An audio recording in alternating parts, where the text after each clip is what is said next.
The real Matrix is not a computer simulation. It's not a movie, nor does it have anything to do with a red pill. When a movie is your total mental reference and understanding of what the Matrix is, you're not woke, nor are you a part of the resistance. You are just as mentally enslaved as everyone else.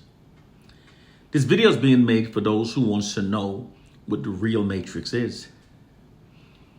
The real Matrix is not science fiction. It's constructed by a social science.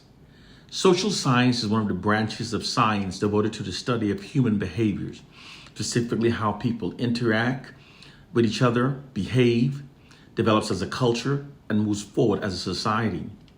It's used to shape and steer society in ways that serve the objectives of the ruling class, the ruling elites. This includes being used for controlling the minds of the masses. This social science has been thoroughly studied by them, gaining the ruling elites much knowledge on the subject. They've exploited that gained knowledge to mentally enslave millions of us. First, to subdue our critical thinking, they imposed the Bible upon us. Then they told us that it contained the true words of God that will empower and protect us. Then they used their knowledge of social sciences to create an elaborate prison for our minds. And the prison for the mind is the most difficult one to escape. Those of us who don't critically think, nor ever questions our perceptions of reality, never notices our mental chains. And this mental prison is so effective that millions of us now fight against our own people who tries to free our minds from it. Those who are ignorant think that its power is magic or something supernatural, but it's actually our mind that gives it its power over us.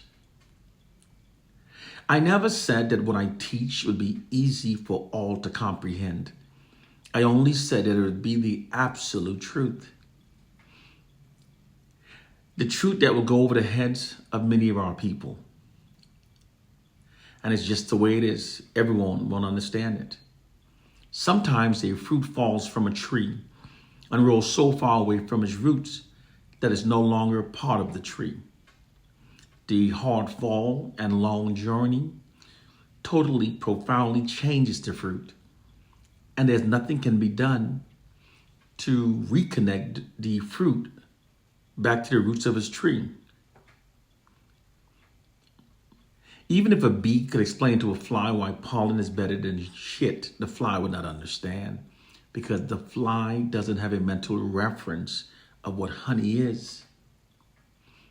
Sadly, and to our own detriment, this is the case with millions of our people throughout the diaspora that have been stripped of our many hidden truths and have been indoctrinated with the white society's mental enslaving lies. Many have normalized those lies, and they've normalized the distortion of their minds, and there's nothing can be done to restore their minds to its true, original, authentic state. It is what it is for them. The real Matrix is a false perception of reality created by false information that have been indoctrinated into our minds since birth by the white society. Most people are totally clueless of the immense power held by the white societies through their monopoly over information. Those who controls information not only controls the minds of the masses, but also controls the perception of reality. That's godlike power.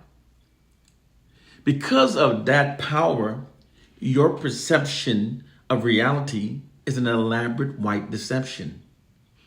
It is a deception created for maintaining the system of white supremacy. This is all possible because people's perception of reality are shaped by the information that people receive. It does not actually matter if the information is true or not. The only thing that matters is that the people believe that the information is true. This is why social scientists says that perception is more important than reality when it comes for controlling people. This is because people literally function based upon their perceptions of what's true rather than what actually is true. No place is this more proven than when examining religions. Case, point, and proof.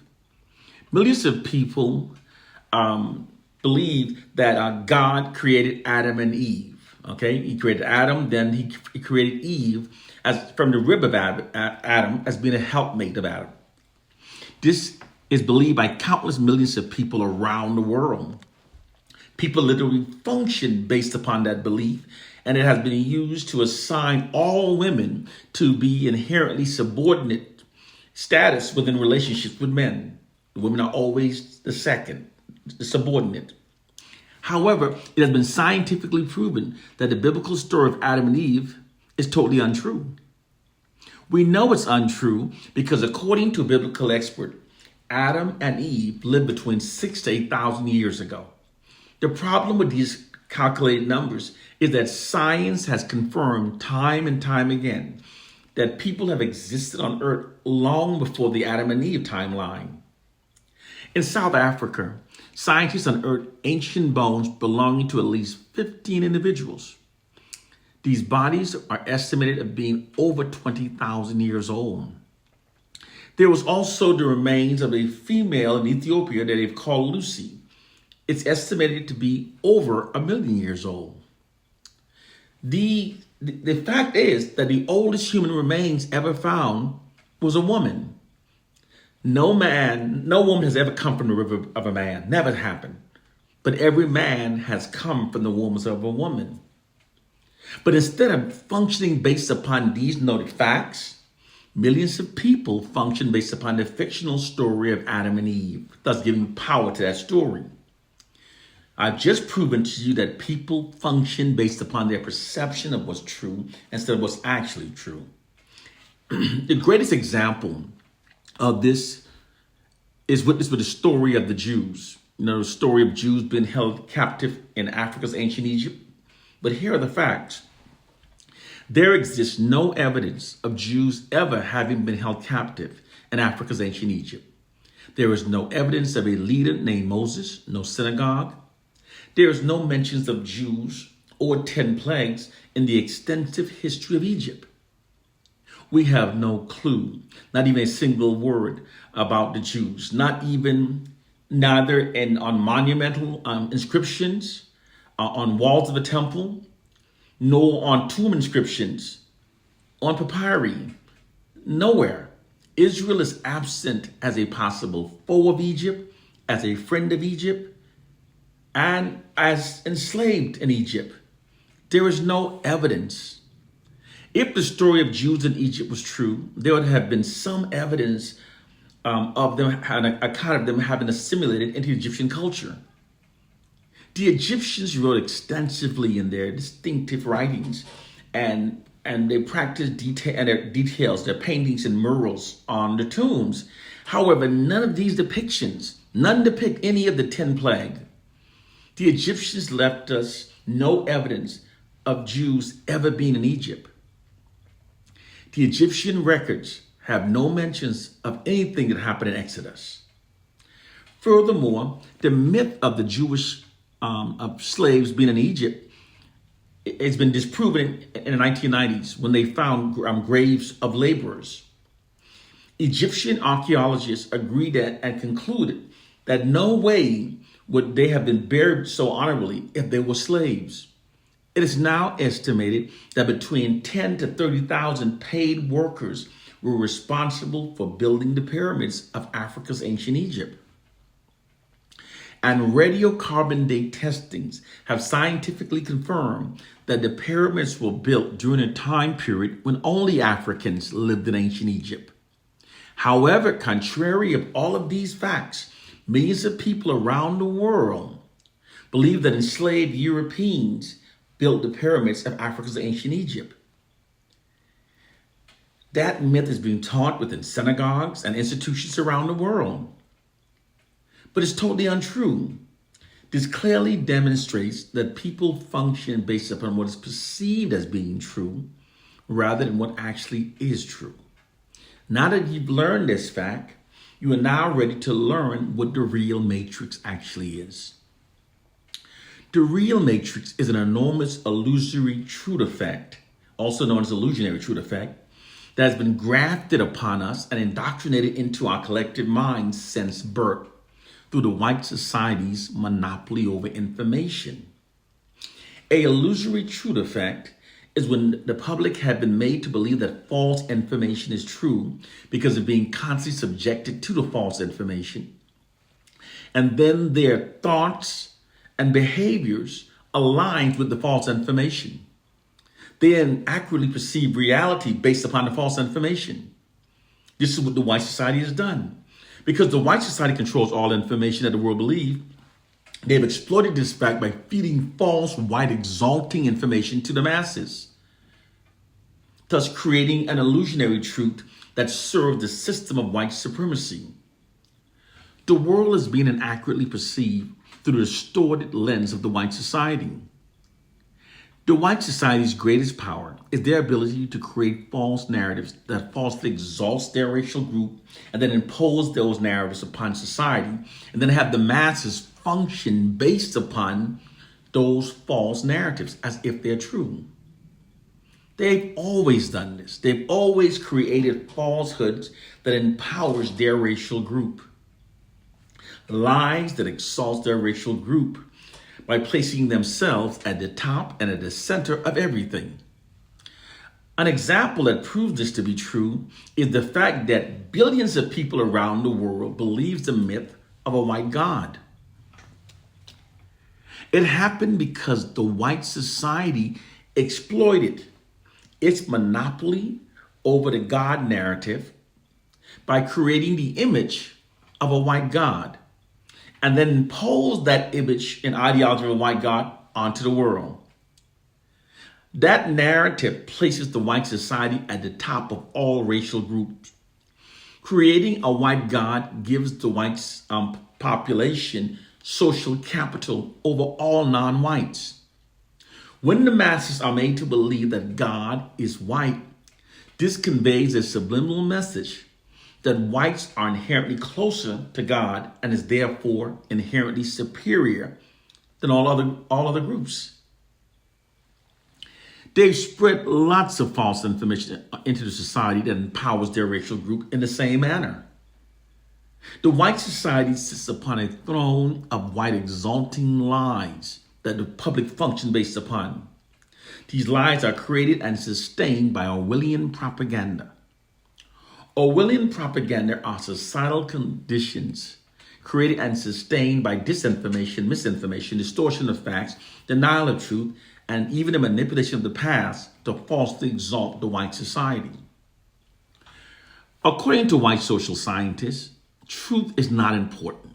True power lies in only what's perceived as being true because people function based upon their perception of what's true rather than what actually is true. Therefore, perception is more important for controlling people and for steering a society towards a planned objective, an applied objective. The white society creates lies that empowers themselves. It is called Orwellian propaganda. It's what Marcus Garvey meant when he said that the white man's propaganda has made him the master, and everyone who comes in contact with the propaganda and accepts it becomes the white man's slave. The 1999 Matrix film was created to allow the white society to avoid the law of karma. The practice is called revelation of the method. There are hidden rules and principles within the warfare of domination that must be adhered to. The oppressors must make their oppressive tactics available to the oppressed. They therefore often embed them within movies and TV shows and books. They don't make the revelation appears easily recognizable. They do so only enough to be the threshold necessary to avoid the law of karma. They masquerade it to appear as being merely entertainment, as in the Matrix film. However, because the oppressive tactic have been made available when the oppressed do not act upon the knowledge by default, they've given their oppressors permission to oppress and rule over them. It's a social contract that allows the oppressors to avoid the law of karma. The first Matrix film is clearly a revelation of the method that allows the white oppressors to avoid the law of karma for the long-term oppression of black people. Case, point, and proof. Within the Matrix film, Neo awakens to discover that the true humans were being mentally enslaved by soulless beings that masqueraded themselves as being humans. Moreover, that these soulless beings were the programmers of everything that the true humans believed.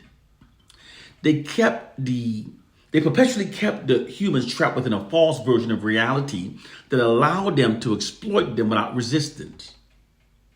Okay? I will now provide information proving that we Africans are the true humans that are being mentally enslaved, and that Caucasians are the soulless non-humans that programs everything that we believe. According to two studies published in the journal Nature that looked at the DNA fossil hidden in the modern human genome, Africans have been scientifically proven as being the only true homogeneous species.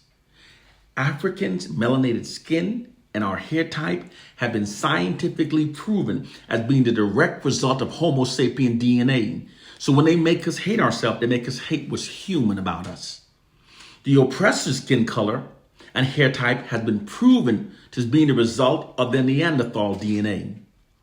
These studies also revealed that Europeans retain Neanderthal DNA that affects their hair, their skin, their fertility, predisposition to certain diseases, and other possible characteristics.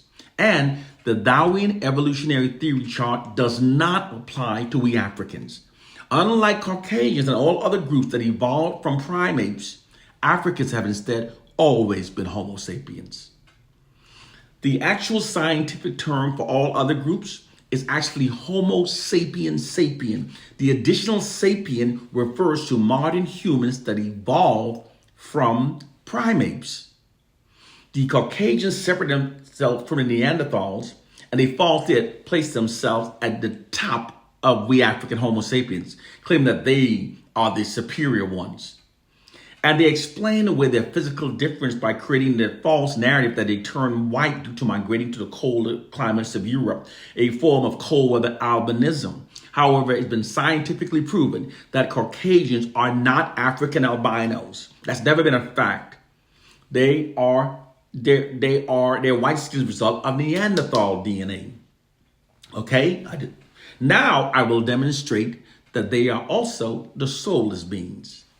According to many scientists, the pineal gland located in the center of the brain is important not only because it produces melanin, but also because the pineal gland produces the human traits, characteristics, and behaviors associated with possessing a soul.